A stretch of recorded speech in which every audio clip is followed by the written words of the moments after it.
नवनियुक्त नगराध्यक्ष प्रतापराव देशमुख यांचा महसूल विभागाकडून सत्कार। जिंतूर प्रतिनिधी रामप्रसाद कंठाळे। जिंतूर नगर परिषदेच्या नुकत्याच पार पडलेल्या निवडणुकीत प्रतापराव देशमुख यांची नगराध्यक्षपदी निवड झाल्याबद्दल त्यांचं सर्व स्तरातून अभिनंदन होत आहे। या निवडीचे औचित्य साधून महसूल प्रशासनाच्या वतीने त्यांचा विशेष सत्कार करण्यात आला। प्रशासकीय अधिकाऱ्यांच्या हस्ते सन्मान।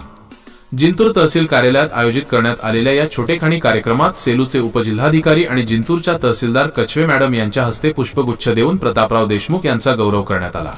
लोकप्रतिनिधी आणि प्रशासन यांच्यातील समन्वय अधिक दृढ व्हावा या हेतूने हा सत्कार करण्यात आला। उपस्थित मान्यवर या सत्कार सोहळ्याच्या वेळी प्रशासकीय अधिकारी आणि कर्मचारी मोठ्या संख्येने उपस्थित होते। यात प्रामुख्याने प्रशांत राखे, नायब तहसीलदार, महसूल विभागाचे विविध अधिकारी आणि कर्मचारी। नगराध्यक्ष प्रतापराव देशमुख यांनी या सत्काराबद्दल प्रशासनाचे आभार मानले आणि जिंतूर शहराच्या सर्वांगीण विकासासाठी कटिबद्ध असल्याचे ग्वाही दिली।